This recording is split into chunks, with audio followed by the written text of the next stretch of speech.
Del will take over now.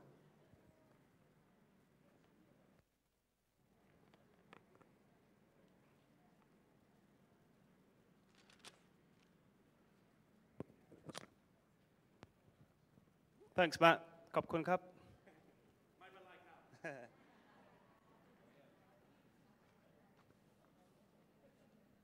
Okay, so this next session is about classroom management. I'm going to try and get you thinking about what you're going to do in the class and keeping the kids engaged, and giving you a bit of support when you get in there. Now, obviously, you will be with a Thai teacher, but it would still be useful for you to learn some techniques and have some ideas. So, just to start off with, I want you to talk to the person next to you about your experience of learning a foreign language, okay? And we all have to do it in school. So I'd like you to think about what did you find useful when you were learning a foreign language? What was the teacher like? And maybe an experience of a good teacher and a bad teacher, okay? Just talk to your friend about that for a few minutes.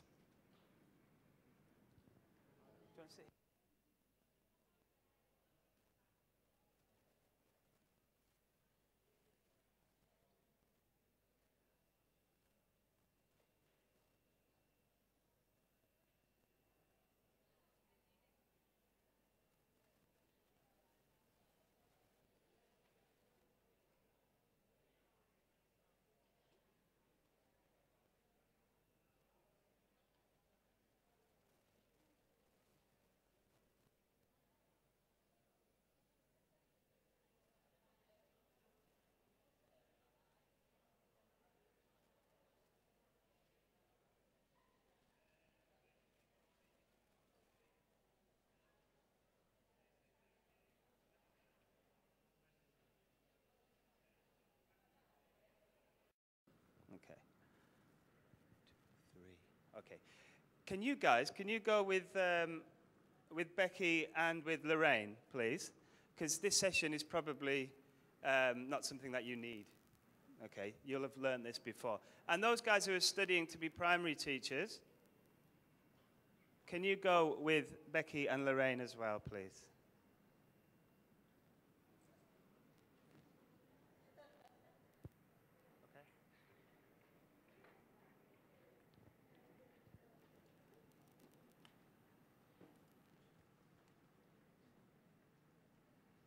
And then, if there are any gaps, can you move together, please? Oliver, come sit over here. Come over here, Jack. Yeah.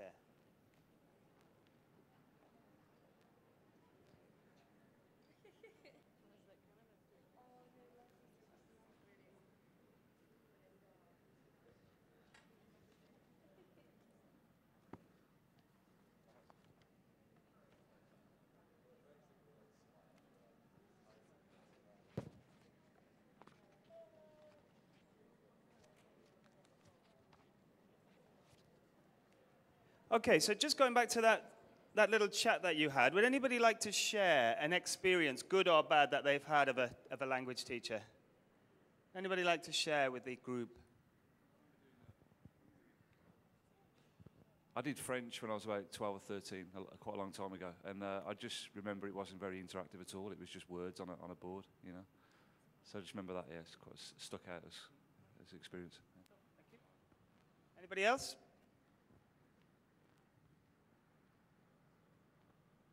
I had a teacher that was really nice to you if you were good at the language, but if you weren't very good at all, she'd really pick on you and be really mean. Thank you.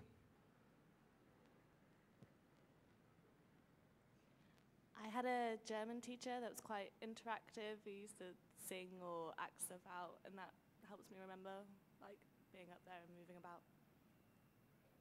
Good, thank you. A bad teacher for me would be my German lecturer, because she's just endless grammar, and no one ever turns up to it. But I remember my A-level German teacher, he had like a really dry sense of humour, which made it really good. And he put us in teams, so it was competitive, and people want to get involved, and it was really good. Thank you. Anybody from over here? I had like a French teacher that would go really quick, and if you asked like what did you say before, they'd just say, "Oh, do it as extra homework," and they wouldn't help you. Yeah, good, thank you. Okay. We're going to look at interaction patterns. So this is where you would put the students in the classroom. Now, I imagine my experience of teaching in Thai schools, as David said, the students are sat in rows. So it can be difficult to physically move the classroom around, but you can move the students around. Okay? And I'm going to give you some examples of different interaction patterns here. And I'd like you to match them with the kind of activity. So the activities are here. So they've got role play, giving feedback on an activity to the whole class, find someone who, and various other activities. Can you match them to the interaction pattern, please? Okay? You can work together if you want to, help each other.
Take one and pass one on Danny.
Some people are asking about a find someone who activity. Find someone who is where you have an information gap, basically. So you have a sheet, and it'll have, the grammar point might be, what's your favorite? Or the language point, what's your favorite? So it might have, find someone whose favorite sport is football. So you go around and say, what's your favorite sport? Football. Oh, what's your name? And you write the name down, and then move on to somebody else.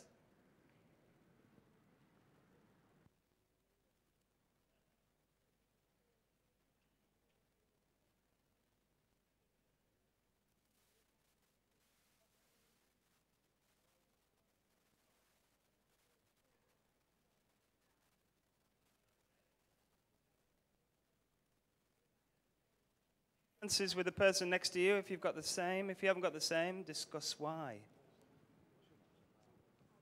think everybody's got it, haven't they? Ooh, struggling.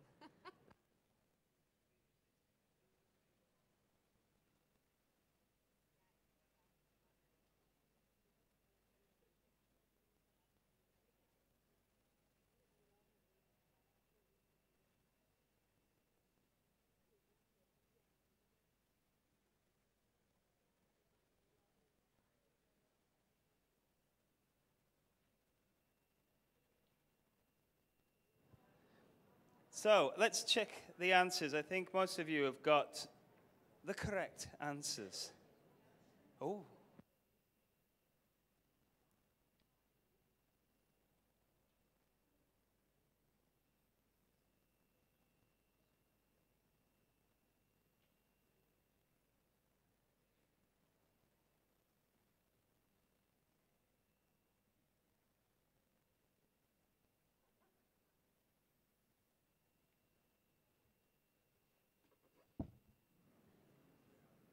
Okay, so let's check our answers. Number 1.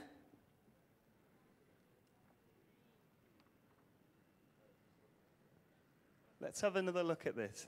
I've got different answers to you.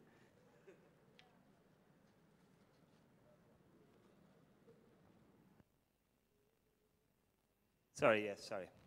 I'm looking at the example. So number 1 is B. Number 2?